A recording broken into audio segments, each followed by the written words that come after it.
Marcoleta, papalit na kay Lacson. At itong si Cayetano, papalit na kay Soto. Yun. Gusto ko yan. At malamang sa malamang, gusto nyo rin yan. Dahil alam naman natin na palpak. As in, palpak. Ha? Palpak. Alam mo sabihin ng palpak. Palpak po ang Blue Ribbon hearing na ginagawa ni Lacson. Kaya naman itong si Lacson, pikon na pikon nung itinatama ni Marcoleta. Naku po. Gago! Mukhang umiiyak na itong si Lacson dahil sa minority report na inilabas po ni Marcoleta at ni Senator Amy. Naku po, patay tayo dyan, ha? Alam mo kasi, Lacson, kung sana pinagbubuti mo na lang sana yung trabaho mo, wala sanang ganyan. Kaya lang, inuuna mo yung pagiging self-righteous at saka sa howly thou art. Hindi kasi alam mo mga kababayan, ito alam naman ito bulong-bulungan na ito sa Senado Itong si Lacson, kasama nila si Soto, feeling kasi nila sila lang ang sila lang ang laging tama. Feeling kasi nila sila lang yung magaling. Yan ang problema dito kay Lacson at saka dito kay Soto. Feeling nila sila lang yung gumagawa ng tama, sila lang yung tuwid, wala nang iba. Alam mo mga kababayan, pantay-pantay po yung mga senador na yan. Nagkakataon lang, meron silang mga committee chair na pinamumunuan. Even the Senate President, hindi po ibig sabihin mas mataas po yung Senate President. Hindi po ganun yun. Ang ibig lamang po sabihin nun, siya yung namumuno. Pero in terms of equality, they're the same. In legal matters, they're the same. Nagkakataon lang talaga na kailangan may head to supervise the entire Senate or merong dapat namumuno para magkaroon ng kaayusan. Pero in terms of power, they are all equal. Itong mga senator na ito. Kaya lang, itong si Lacson at saka itong si Soto, feeling kasi nila sila lang yung magaling. Feeling nila sila lang yung magaling. Feeling nila sila lang yung tama. Feeling nila sila lang yung sumusunod sa batas. The rest, others. Ganun ang tingin nila. Kaya nga itong mga pangyayari dito sa Blue Ribbon Committee na tila talagang, ewan ko ba kung pagliligtas nga ba kay Romualdez o talagang ito ay hinahanap ang katotohanan. Kasi paulit-ulit na sinasabi ni Lacson yan Where the evidence leads us. Ito na nga Where evidence leads us yun nga kay Diskaya ayaw ninyong pakinggan. Wherever the evidence leads us. Unang-una nagsalita na nga si Diskaya 'di ba? Na si Romualdez, pero wherever the evidence leads us, hanggang ngayon wala pa. You are not condemning Romualdez. 'Di ba? Kung talagang you are a righteous person, 'di ba? Kahit sinong tamaan, walang problema dapat. Ganun dapat. Ewan ko kung takot ka o hindi naman ikaw bayot kasi sabi mo, hindi ka bayot. Gago! Pero tila parang takot ka kay Romualdez o kaya naman baka takot ka naman kay BBM. Dapat hindi kasi equal branch ang Senate with the executive. Remember, legislative and executive, they are supposedly equal branch. Di ba? Ibig sabihin, equal power dapat yan. Bakit para kang takot dito kay BBM? I mean, puna ka ng puna that there is, ikaw pa nga ang nagsabi na pinaka malalang budget noong panahon na 2025. Malalang budget noong 2025 na pinirmahan ni BBM. Ba't di mo makundina si BBM? Para kayong mga ihindot na mga kakampuit ikulong na yan. Mga kulangot, ikulong na yan. Yan ang lagi sila sinasabi. Pero hindi nila makundi na si Marcos. Di ba? Diyan ka magtataka alam nyo na ang pumirma doon sa pinaka-corrupt na budget, walang iba kung hindi si Marcos. I mean, kung yan ang pinaka-corrupt na budget at pinirmahan ni Marcos, anong tawag mo kay Marcos? Pinakatanga. Gago! Logic says simple lang eh. Pag pinaka-corrupt na budget yan at sinang-ayunan mo yan, ano tawag sa'yo? Don't tell me, wala, tatanga-tanga lang niya kaya napirmahan niya, ganun? Nagpunta nga siya dun sa Middle East, pinagmamalaki niya na binabasa ko ang 4,000 pages. Gago! Di ba? Tinatarantado yung mga Pilipino. Yung problema, kayo lang ang tarantado. Kaming mga Pilipino, kaming mamamayang Pilipino, gising na kami. Ito mga kakampuit nito, kaya hindi umaangat yung mga kandidato nila eh. Magsama-sama pa sila. Sila Pinklawan, Dilawan, makakaliwa, makakatae. Hindi kayo umaangat eh. Alam nyo kung bakit? Kasi alam ng Pilipino yung tunay na nangyayari. Alam ng Pilipino na we have the worst budget, the worst government, and yet you cannot condemn Marcos. Anak kayo ng wewe.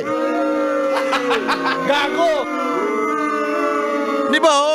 Dahil bakit? Kasi baka si BP Sara ang pumalit. Gago! Yan ang pinaka irritating na dahilan or logic na mga kakampuet. Ito mga salot sa lipunan. Alam mo, eto tandaan nyo ito, makinig kayo mga animal, kayong mga putang ina nyo. Ha? Kayong mga kakampuet, kayong mga teroristang makakaliwa, kayo ang salot. Hindi yung mga magnanakaw sa corrupt sa Pilipinas. Alam nyo kung bakit? You are fucking tolerating it. That's the problem. Para bagang ganire lang yan ha. Yung kriminal, ginagahasa yung isang tao. Halimbawa, ikaw na may kakayanan na pigilan yun, nanood ka lang. Bakit? Ayaw mo kasing pigilan, baka madamay ka o di kaya naman pag pinigilan ko yun, yung kalaban ko naman ang makikinabang. So hayaan ko na lang. Kayo ang tunay na salot. Kasi yung kriminal na talaga yan eh. Di ba? Yung mga punyetang corrupt na mga congressman, corrupt na talaga yan. Sa kasaysayan, yung dugo nila, yung kaloob-looban nila, kaya yumaman niya mga yan. Napanood ko nga doon sa isang video, walang natural rich politician. Lahat yan ang galing sa ill-gotten wealth. Ibig sabihin, hindi may paliwanag na yaman. May napapanood ako isang video na isang dating, although ito ay reporter galing sa Rappler. Tapos, naghiwalay na siya, nag-podcast, nag-video na siya ng sarili niya. Nakatira to sa Amerika eh. Tapos may ini-interview siya, nire-reveal yung bahay ni Romualdez. Yung yaman ni Romualdez, saan ba nakuha yung yaman ni Romualdez? In-interview niya yung abogado na nakakaalam ng mga ganung bagay at sinabi nga niya, walang politiko sa Pilipinas na mayaman per se. Ibig sabihin, pinanganak sila ng mayaman. Hindi, kaya yumaman yan dahil nagnakaw yung mga putang inang yan. That's the truth. Sorry ha, kung nagmumura ako ngayon. Pero kasi katotohanan eh. That's the truth eh. Ninanakawan tayo. Ha? Mga kababayan, ninanakawan ng bawat isa sa atin. Tapos, pinanunood lang natin. Bakit? Kasi ayokong mahuli sila. Pag nahuli sila, magkakaroon ng yung kalaban ko makikinabang. So, papanoorin ko na lang sila. Dahil makikinabang yung kalaban ko pag sinumbong ko sila o pagka pinangalanan ko sila. So, anong tawag sa inyo? Kayo ang pinakakurap, mga animal kayo. Dahil pinababayaan ninyo. Ayaw ninyong pangalanan na tumbukin kung sino talaga. Puro kayo, kulang na yan. Mga kulangot. Yung mga Gen Z naman nakikisali. Na high blood ako Ang dami kong nakaping nainom Kasi yung mga Gen Z nakikisali, kulong na yan. Sino nga ikukulong? BP Sara Duterte. Ang inang yan, hindi nga siya presidente. Hindi naman siya ang pumirma, pero siya pinakukulong nyo. Bakit? Bakit? Alam mo kung bakit, mga kababayan? Lalampasuhin niya kasi si Leni Robredo at lalampasuhin niya yung Ontiveros nyo. Kaya gusto ninyong matanggal sa posisyon at ma-disqualify. Yan ang katotohanan. Mamatay kayo dyan dahil alam nyo namang hindi talaga makakaporma yung mga bata ninyo. Kayong Gen Z. Mga pinklawan. Sana kung pink ang mga utong nyo. Ay, sorry. Sorry naman.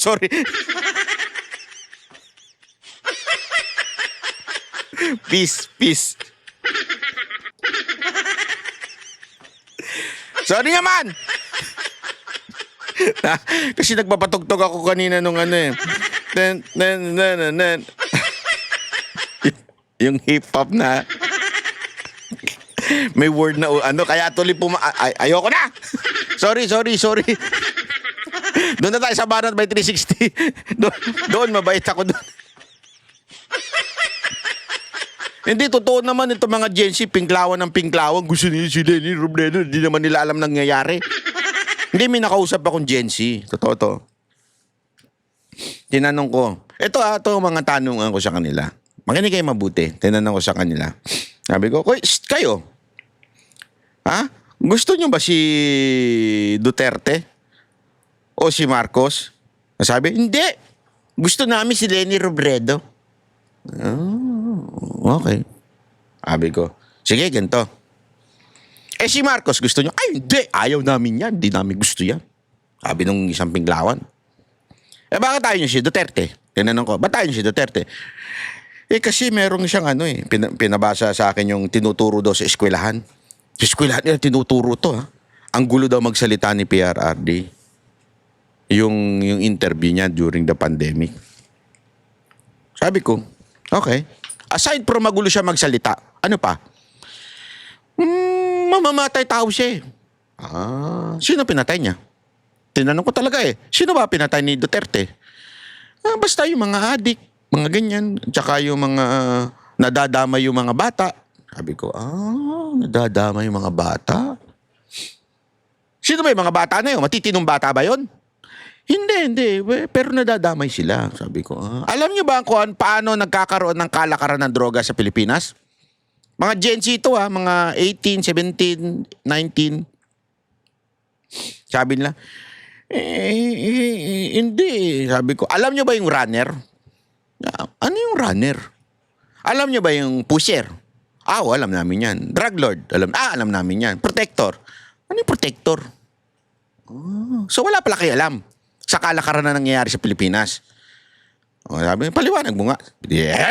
Sabi ko, paliwanag daw sabi ko, paliwanag. Sige, papaliwanag. Ganito yan. May drug lord. Yan yung pinaka nasa ibabaw. Yan ang talagang pinaka-pinuno ng nagbebenta ng droga. Tapos, meron siyang mga pusher. Okay? So, yung mga pusher niya na nasa baba, yung may mga hawak-hawak, yung pusher, meron sila mga protector. Sino yung mga protector? Minsan, pulis yun. Okay? Hindi naman lagi, Minsan, pulis yun o di kaya any uniform personnel. Ibig sabihin nyo, yung mga may authority, in authority. Okay. Yung pala yung mga protector. At yung mga runner, yung mga bata. Bakit mga bata? Sabi niya, bakit mga bata? Sabi ko, tanga ka kasi. Bata, kasi nga, yung mga bata na yun, absuelto sila pag nahuli sila. Ano yung sabihin na runner? Iaabot ka na, halimbawa, aabot sa'yo itong tubig. May bumili sa'yo. Abot mo itong tubig na ito doon sa kabilang unit. Siyempre, sino na yung nasa public? Yung runner. Pag abot niya ngayon doon, may kita yun, bata na yun. Magkano lang bigayan doon? 200, 100. Totoo, walang biro to. Sa Shabu. Meron ako kasing kilalang dating ganyan na nahuli na Tapos, sabi niya, ganun ba? Bakit bata? Sabi niya. Kasi nga, absuelto sila. Pag nahuli sila, kukunin lang sila, tapos DSWD na. Wala namang sapat na juvenile tayo sa Pilipinas. Makakalaya di sila. Ganun pala yun. Sabi ko, hindi nyo alam? Hindi. Ngayon, nung dumating si Duterte, sinabi niya, papatayin ko kayo. So, ang daming sumuko. Pati yung mga bata, nakita nyo yun, di ba? Sabi niya, nakita namin yung mga sumuko. Yung mga sumuko na yan, ituturo nila kayo kung sino yung protector nila. Sino ba protector nila? Mga polis. So ituturo nila yon. Oh, sabi ko, oh. O pagtuturo nila yon, di ba? Anong gagawin ng pulis? Uunahan na nila. Bago pa sila maituro nitong mga runner nila, uunahan na nila, papatay na nila. Ngayon, tanong. Sige nga. Tanong ko lang sa inyo. Sino ang pumatay? Si Duterte o yung mga pusher na pulis? O yung mga protector na pulis? O not pusher. Mga protector na pulis. Yung mga protector na pulis. O ba't sinisisi nyo si Duterte? Eh kasi tinotolerate niya. Tinotolerate niya? Ay bakit si Kian? Yung mga pulis doon. Pakulong Pinalaya ba ni Duterte? Inimpluwensya niya ba yung korte? Remember, nasimulang makasuhan to nung panahon ni Duterte Na inimpluwensya ba niya? Alam niyo ba kung ilang pulis ang nakulong dahil sa ganyang kagaguhan, mga ninja cops? Tapos pinakita ko yung video na pinagagalitan niya yung mga ninja ka. Ganun pala yun, sabi ko. Hindi mo alam, pero Lenny Robredo ka. Kasi sabi sa school Ganyan yung po sila katanga. Anong ibig ko lamang po sabihin nito mga kababayan? Hindi ko rin alam. Ba't tayo napunta dito sa usapan na ito? Hindi. Ang ibig ko lang sabihin ito, ganyan po kasi ang nangyayari sa bayan natin. Marami mga nalolokong kabataan na Gen Z, hindi nila alam ito. Basta lang sila nakikisali doon sa ikulong na yan, mga kulangot. Hindi pinapaliwanag sa kanila. Ngayon nga, hindi nga nila alam kung bakit dapat ang mawala sa pwesto ay yung mastermind. Hindi yung kung sino-sino ituturo. Ngayon, everything points to Romualdez according to the Minority Report.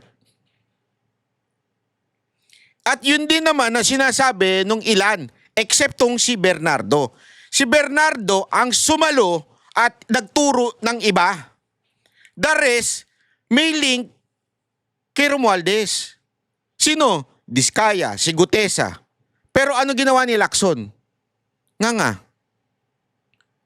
Ngayon nga, meron pa siyang pasumpi-sumpi na. Sumpi na mo mukha mo, ba't di mo sumpi na si Gutesa? Si Gutesa. Diba? I mean, kung gusto mo talagang malaman ang katotohanan, bakit hindi yung mastermind ang hanapin mo? Yun ang pinangalanan na kung sino yung mastermind. Pero sumesegue ka pa kung saan-saan.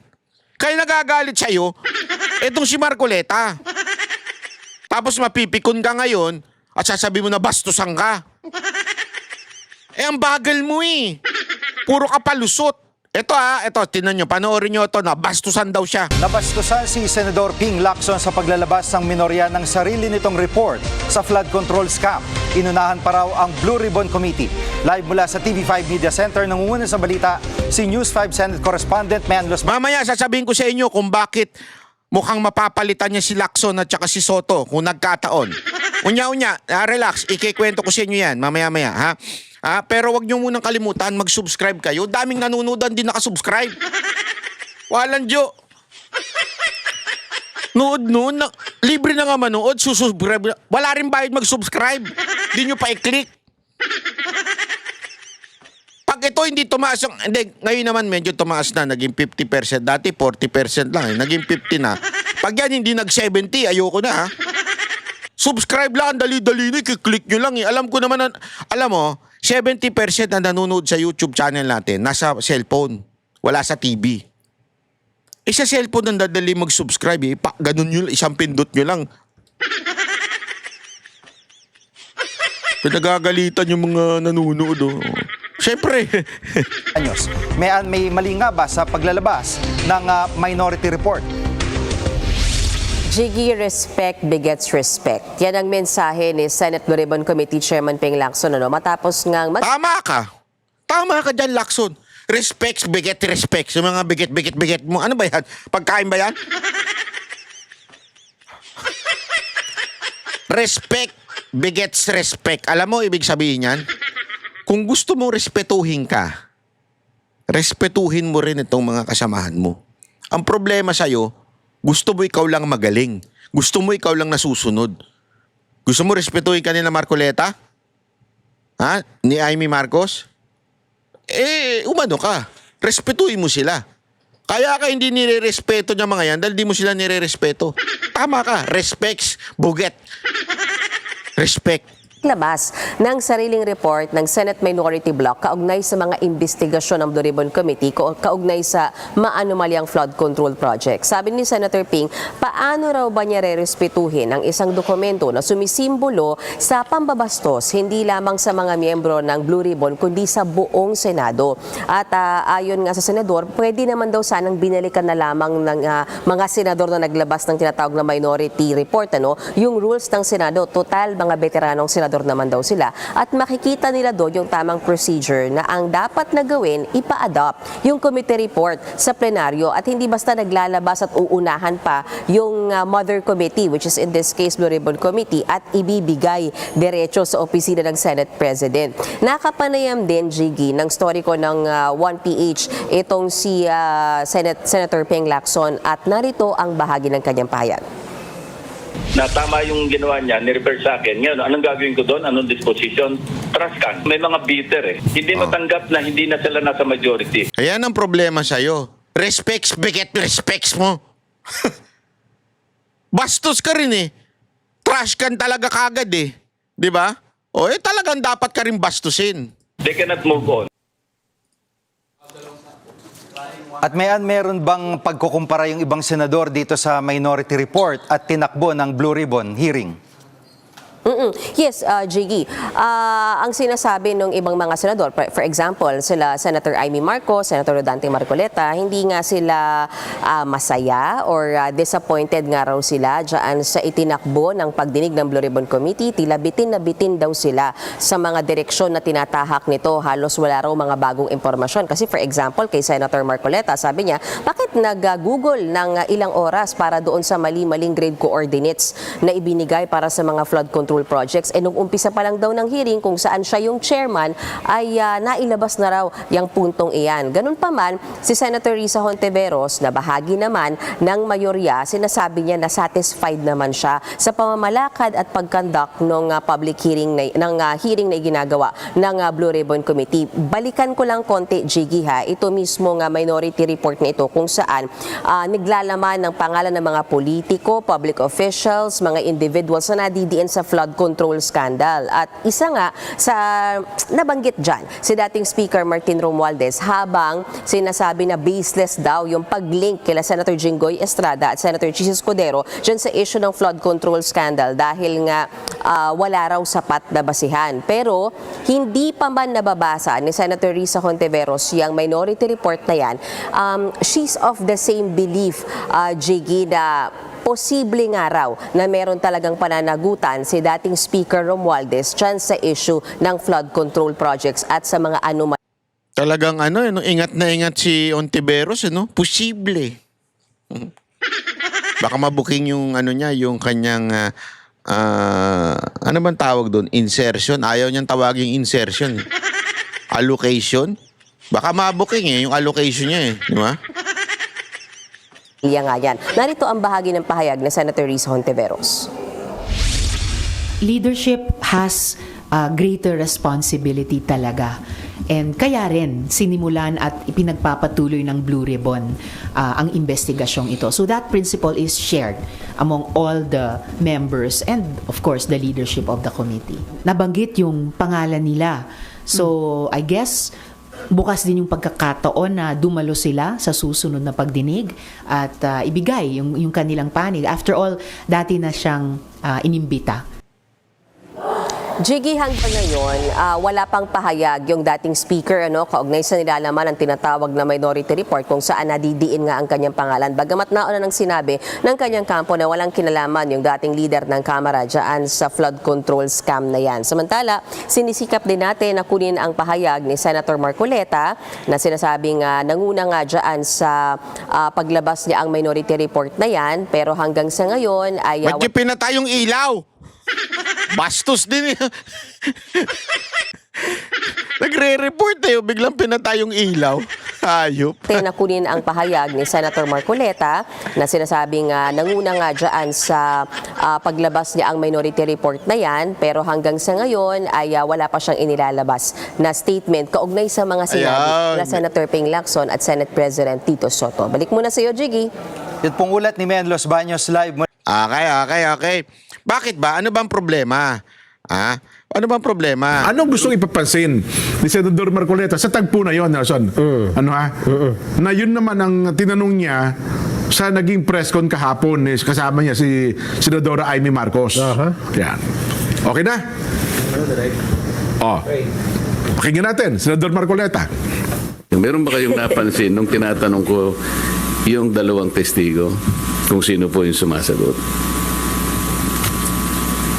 Kasi po kung nagtatanong ang isang katulad namin at dinidirekta yung tanong sa kanya, dapat siya po yung sumagot, di ba? Iwanan na po natin yun kung hindi nyo napansin. Ang ibig ko lang sabihin dito, Tanga-tanga naman ng mga media, hindi napansin? Ganyan na ba talaga ang mga media natin ngayon? Galing-galingan na lang? tinatanong ko po siya, bakit kaya kayo napunta doon kung ang inyong layunin lang pala ay ituro yung Diskaya na sila pala yung ginamit na nagpapaalis sa kanila dahil yung daw bagong may-ari kailangan na yung bahay at humihingi sila ng ilang panahon pa lang dahil napakahirap maglipat ng kanilang mga gamit. So yung pala si Diskaya lang pala yung itinuturo na siya yung nandun. Ayaw namang aminin ni Diskaya na hindi nga ako nakapunta dyan sa South Forbes na yan. Ba't ako na naman ang tinuturo ninyo? Pwede ko po bang malaman, kayo po nagtuturo kayo, nakatakip ang mukha nyo. Ako po na tinuturo nyo, wala bang karapatan na makita ko man lang ang mukha nyo. Ayaw po, hindi rin pinaalis yung mga maskara.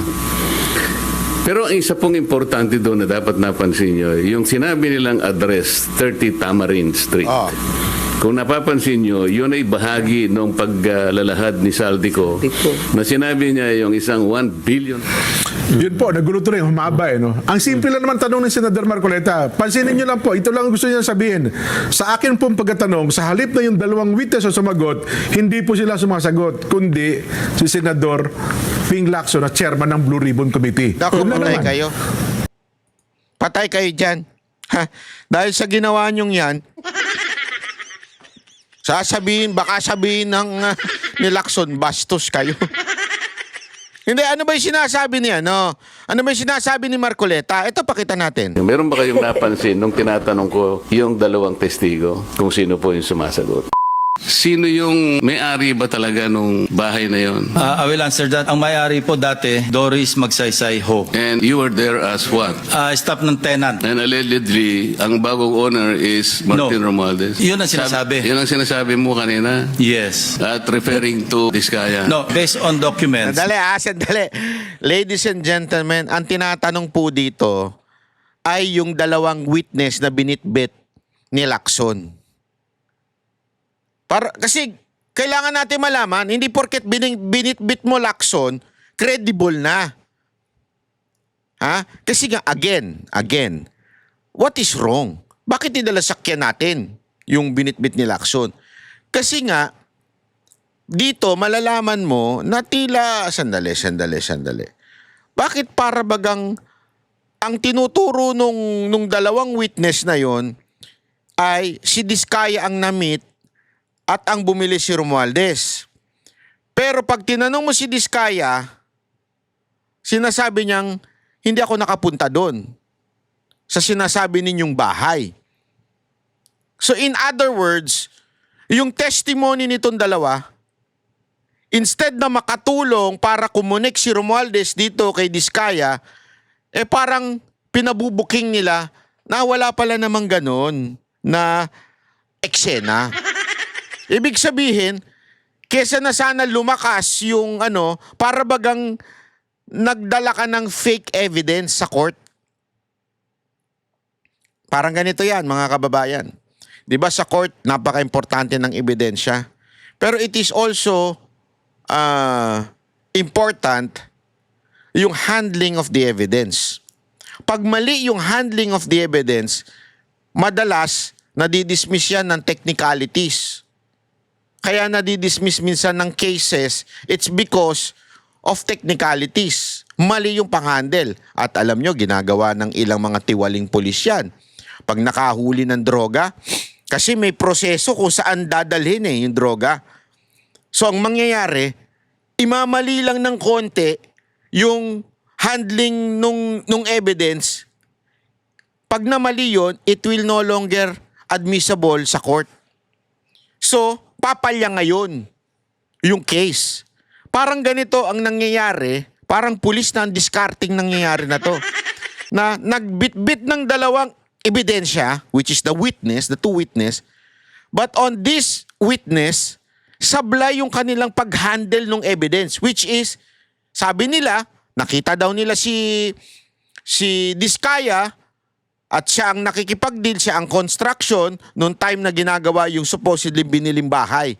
Dininay ni Diskaya. So therefore, hindi totoo yung sinasabi nitong dalawa. Therefore, walang kinaugnayan si Romualdez. Tama, mali. Kung tanga ka, iisipin mo, okay tong witness. Pero kung matalino ka, mabubuking mo. How would you know kung mabubuking mo yung witness? Number 1, bakit nga ba nakakover? Number 2, tinatanong, iniimbestigahan, tinatanong ni Marcoleta, sino sumasagot? Si Lacson, hindi ba alam nila yon? Hindi ba nila alam yung sagot? Bakit ikaw ang sumasagot, Lacson? Booking na booking dito Ulitin natin Pero yung napansin, nung tinatanong ko yung dalawang testigo, kung sino po yung sumasagot. Sino yung may-ari ba talaga nung bahay na yon? I will answer that. Ang may-ari po dati, Doris Magsaysay Ho. And you were there as what? Staff ng 10. Stop ito Alam nila, kilala nila kung sino yung may-ari. Bakit ikaw ang sumasagot? Baka magkamali? Baka magkamali ng bitaw ng pangalan? And allegedly, ang bagong owner is Martin Romualdez. Yun ang sinasabi. Yun ang sinasabi mo kanina? Yes. At referring to Diskaya. No, based on documents. Thank you for the explanation, Mr. Chair. Kasi po, kung nagtatanong ang isang katulad namin at dinidirect. Nagigets nyo? Again pwede sila magtanong dun sa kung sino man yung resource person or witness na dinala. Yung tanong sa kanya, dapat siya po yung sumagot, di ba? Yan ang nakakapagtaka. Kaya, no wonder naglabas ng minority report si Marcoleta at si Senator Amy. Kasi nga, may problema doon sa pag-handle at inunahan na nila ng labas. Bakit takot na takot ka, Lacson? Alam mo kung bakit? Kasi, mukhang mabubuking ka sa mga pinaggagawa mo. Ngayon, eto ladies and gentlemen, makinig kayo mabuti. Makinig kayo na mabuti. Dahil diyan, posibleng mapalitan si Lacson at si Soto. Paano nangyari yon? Pakinggan na natin ng isang veterano. Hindi ito hindi ito Duterte, ito ay Pinklawan. Alam natin kung sino ito. Pakinggan natin yung sinabi ni Drilon na posible talagang mapalitan because of this. Media lang ho. Pero kung sakasakali ho na they do get the numbers for this minority report, how would that change things? Would for example, the ombudsman have to make this? Can they make this as a material evidence for to somehow charge the House Speaker? Ano pong effect po niyan sa flood control probe? Then, if a picture paints 1,000 words. Robin Padilla, ikaw ba yan? Tuloy mo! Ayun naman, no? Po niyan sa flood control probe. then if the report of the Blue Ribbon is reversed by the plenary, meaning that the majority of the senators will now vote for the minority report. Yes. Ayan. If Ha? Kung yung mga, kasi binobotohan pala yan sa plenary, kung ano yung magiging report ng Blue Ribbon. Remember, kung si Ontiveros nga, nakakampi ni Lacson, sabi niya, oo, posibleng meron talagang kinalaman si Romualdez. At alam nyo, mga kababayan, ako, hindi ko na lang sasabihin sa inyo, may nakausap akong senador. Meron ako nakausap na senador. Talagang ilang beses daw muntikan ng napalitan yan si Soto at saka si Lacson. Dahil marami nang nagagalit sa kanila kahit mga kasama nila sa majority. Bakit? Bida-bida kasi daw. Lagi na lang sila ang tama. Ayaw pakinggan yung kasamahan. Ewan ko bakit ba sweet na sweet tong dalawang to, si Soto at saka si Lacson. Di naman daw bayad si Lacson. Ewan ko kay Miriam, tanong nyo. Di ba? Di ba? Oh. Bakit nga? Kasi nga yung ganitong ugali ni Lacson. Ngayon, kung ipagpipilitan, remember this. Yung nangyari kay Revilla at yung mangyayari kay Villanueva at yung mangyayari kay Jinggoy. Kasi ako, feeling ko matutuluyan si Jinggoy at si Villanueva. Yun, hindi natutuwa ang majority doon. Baka akala ninyo natutuwa ang majority at mababawasan ang minority. Hindi. It seems that the Senate President and etong kapalpakan ni Lacson that cause na napapahamak yung mga kasamahan nila. Ibig sabihin, because hindi pinapayagan o hindi tinutumbok sa Blue Ribbon Committee ang tunay na mastermind at kung sino-sino ang itinuturo ng mga senador para maging kapani-paniwala yung kanilang panawagan ng anti-corruption, nagagalit tuloy yung mga ibang majority senators, which is, sabi nga eto pakinggan nyo, masyadong maliit yung bilang. Dati kasi pag sinabi mong, naalala ninyo, dati yung kay Chis Escudero, ilan silang majority? Halos lahat. Ilan ang minority? 2. This time, halos isa lang o 2 lang ang difference. Sabi nga nito ni Drilon, ito pa yung paliwanag niya. It will result in a change of leadership in the Senate because then that is a manifestation of the lack of confidence of the majority in the majority representation in the Blue Ribbon, and therefore that can cause a change of leadership. Okay. Because Nagets nyo, mawawala yung confidence pagka ang binoto ng buong Senate, majority ay binoto itong minority report. That's why galit na galit si Lacson at nabastusan pa siyang kuno. Pero paano kung yan ang magustuhan ng majority dahil nga naman ang tinutumbok ng minority report si Romualdez. Ang tinutumbok ditong report o magiging report ay hindi si Romualdez. Itong magiging report ni Lacson. Kasi nga si Lacson, kesa natumbukin yung talagang mastermind, paligoy-ligoy, to the point, tinamaan na yung kanilang mga kasamahan. Kung ikaw ba naman, yung mga kasamahan mo, pinayagan mong tamaan dahil ayaw mong tumbukin yung tunay na kurap, matutuwa ka? Alam naman, alam mo, eto wag na tayo maglukan, kayong mga gunggong, kayong mga senador kayo. Sorry yung mga gunggong dyan, may mga gunggong dyan Alam nyo, kayong mga senador kung sino talaga may kasalanan. Wag na tayo magpaligoy-ligoy.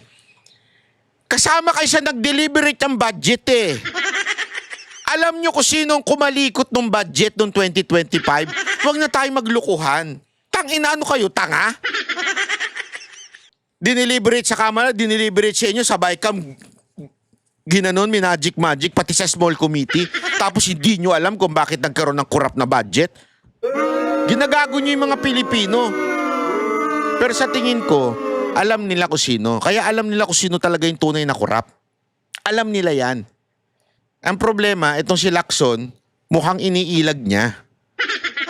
Kaya nadamay na ngayon yung mga ibang senador. they have the numbers for Yes, this report. Obviously, they have the numbers to reverse what, say, Senator Lacson and his colleagues in the majority writes in the committee report, if that is in effect reversed in plenary by a majority of the senators, then it is a clear indication of loss of confidence, and therefore the reorganization of the Senate becomes a consequence. And so do you think that's the real thing that's happening behind this report? That there's a crisis of sorts at a tug of war in the Senate leadership? You know, Brett said, that's a conclusion challenge. that I don't want to get into. But what I can tell you is that the majority in the Senate is very thin. Manipis po. Ilan ba yan? What you need in the Senate is at least 13 votes to have the majority. Right now, I think it's 15-9, if I'm not mistaken, and therefore the hold of the Senate majority is very tenuous. It can change. That is why there is so much instability there. You keep on hearing about coup d'etats in the Senate because the majority's number is tenuous. I can imagine. I mean, let's call a spade a spade. A member of the majority is Senator Pia Cayetano. Senator Alan Peter Cayetano is in the majority, is the minority. Suppose Senator Cayetano aspires to become Senate President. What do you think will be the vote of Pia? Do you think he will vote against the brother? Of course not. So that only demonstrates what I am saying, that the manipis po yung mayorya, the majority is very tenuous. That is why So malinaw na malinaw mga kababayan. That's why the title of this video is mukhang mapapalitan. Kasi booking na booking po eh. Alam mo yung ginawa ni Lacson na pagbitbit ng dalawang witness? Naku po, patay tayo dyan. Kesa na umangat yung kanyang tiwala ng mga kasamahan niya sa kanya, lumubog. Siyang sumasagot eh, siyang sumasalag. Kaya siya galit na galit at pikon na pikon dito kay Marcoleta at kay Amy kasi nga binuking siya. Laman ng balita to ngayon eh. Binuking siya. Sa social media, trending na trending yung pagsagot ni Lacson eh. Itong video na to, trending na trending to. Meron ba kayong napansin nung tinatanong ko? Yan, trending na trending yan sa social media. Halatang halata, Lacson. Alam mo, halatang halata ka na. Kung ako sa'yo, bumitaw ka na lang. Tulad ng ginawa mo ng dating kaartehan mo, kadramahan mo, na bumabitaw-bitaw ka pa. Pag tuloy mo na. Iinarte ka pa eh. Dami mong alam eh. Tuloy ka, ibigay mo na lang kay Marcoleta para tapos na usapan. Bakit tayo niyo ibigay kay Marcoleta na matumbok na natin kung sino talaga may kasalanan? Hanggang si Lacson ang nakaupo diyan sa Blue Ribbon, hindi matutumbok ang tunay na mastermind ng flood control scandal. Tandaan niyo yan, itaga niyo sa bato. Ilagay niyo dyan si Marcoleta para matumbok na ang flood control scandal na yan kung sino yung mastermind. Puro kayo kagaguhan dyan eh. Gago! Yan ang katotohanan. Ha? Okay, maraming salamat po. Hindi po ako galit. Nagpapaliwanag lang.